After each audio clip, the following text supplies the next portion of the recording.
Welcome back to the deep dive. Today we're looking at a document you've brought in, and honestly, it offers a really surprising, maybe even, radical take on joint pain. It really does. This source material, it steps away from the usual ideas, simple wear and tear, just getting older. It talks about a very specific enzyme mechanism being the main driver behind joint issues. Okay, let's start where the document does. It uses this great visual, doesn't it? A healthy joint, like a smooth, well-oiled hinge. Exactly that. The kind that just glides, no noise, no effort. And then it shows the opposite. Yeah. A rusty hinge, stuck, grinding, painful. That rusty picture the document says, that's what's actually happening inside a painful joint because of this enzyme. So the source is arguing it's not just general inflammation, not just years of use piling up. It's blaming this specific thing, this rust enzyme. That's the core argument in this document, yes. It claims joint pain isn't primarily from mechanical wear or inflammation. It's the damaging activity of an enzyme they call matrix metalloproteinase, or, MMP for short. MMP. Okay. Sounds technical. What does the source say this enzyme usually does, like its day job? Well, the report explains MMPs are actually natural. We need them. Right. They help maintain and repair cartilage. They break down the old damaged bits so new stuff can replace it. Ah, okay. So they're part of the body's maintenance crew, sort of. Precisely. But, and this is the key claim in the source, this enzyme can become overactive. And when that happens, according to this document, it doesn't just clear out the old stuff. It starts aggressively breaking down healthy cartilage too fast. Oh. Like rust eating metal, right? That's the analogy. It eats holes in the cartilage. And that, the report argues, leads directly to that painful bone-on-bone grinding. That rust enzyme metaphor really sticks. It paints a clear picture of something destructive. But what does the source claim makes this MMP go haywire? It points to something pretty unexpected, right? It does, yeah. It makes a really controversial claim here. The document argues the main trigger isn't like your diet or how active you are, but exposure to toxic heavy metals. Heavy metals. You mean like lead, mercury, things like that. Exactly. Where does the report claim we're even getting exposed to these? Well, the source lists quite a few common ways it thinks this happens. Industrial pollution in drinking water, for one.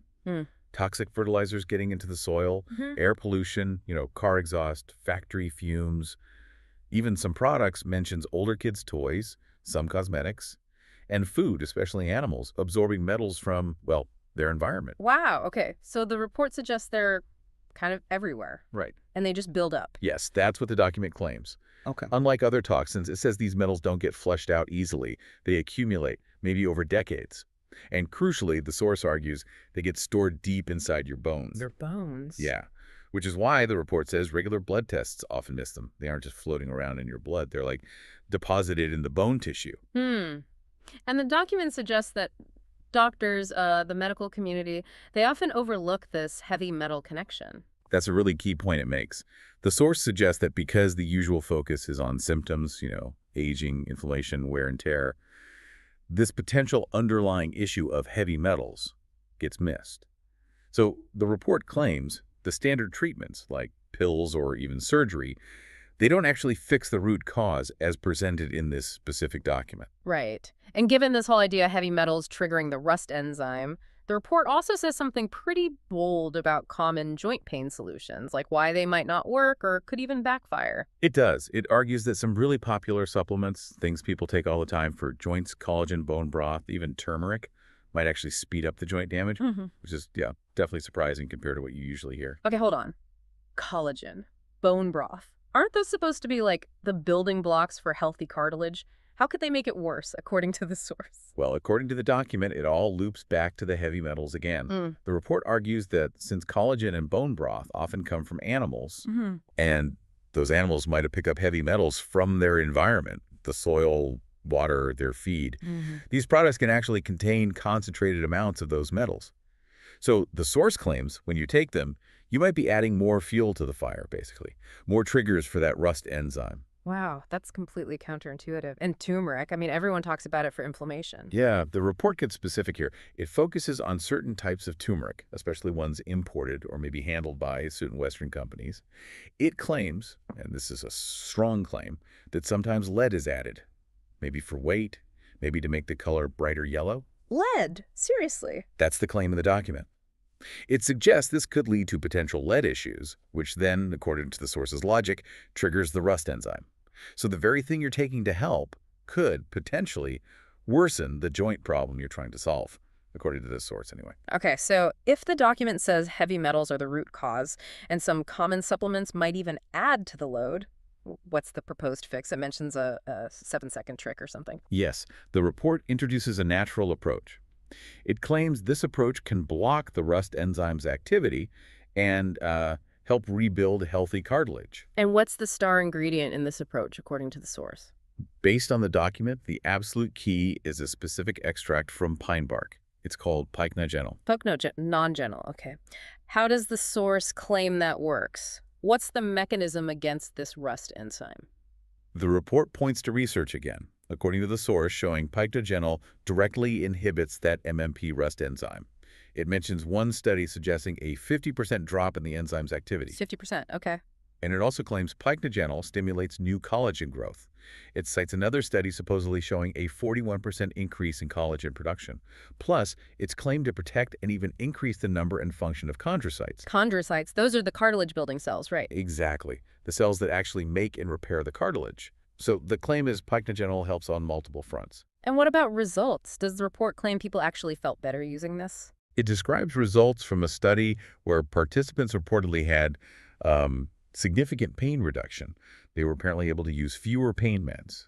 And it claims a big increase in physical ability, specifically saying they could walk for over 2 hours longer each day without pain or stiffness. That sounds pretty dramatic. Now, the document then talks about a specific product, right? Joint Glide, which uses Pycnogenol but adds other things too. That's right. The report outlines this product, Joint Glide, built around Pycnogenol, but it includes 9 other ingredients claimed to boost joint health even more. Okay, maybe touch on a couple of those. What does the source claim they do? Like Devil's Claw? Devil's Claw, yeah. The report claims it can relieve pain similar to some NSAIDs, but without the side effects mentioned in the source. It's also claimed to help chondrocyte function, reduce the rust enzyme a bit more, and this is interesting, help pull water into the cartilage, make it thicker, more cushioned. Cushioning, that's interesting. What else? White willow bark. White willow bark is in there too. The report says it helps with pain and inflammation because it has a compound similar to aspirin's main ingredient. It also claims it protects collagen from the rust enzyme because of an antioxidant called catechin, and again, helps boost chondrocyte function. So another pain reliever and collagen protector. What about MSM and glucosamine? They show up in lots of joint stuff. They are in this formula too, yes.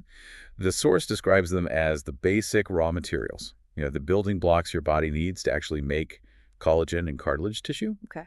But the report makes a specific point here.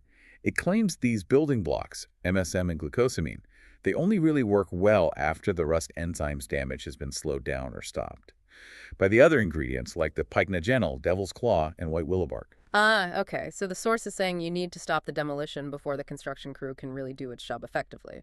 Makes sense. Any others? It also lists zinc, copper, magnesium, and vitamin B6.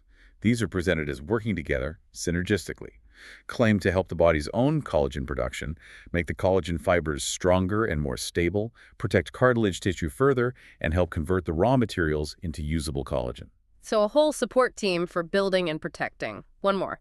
Last one mentioned is black pepper extract, specifically piperine. The source gives it pain-relieving and anti-inflammatory properties.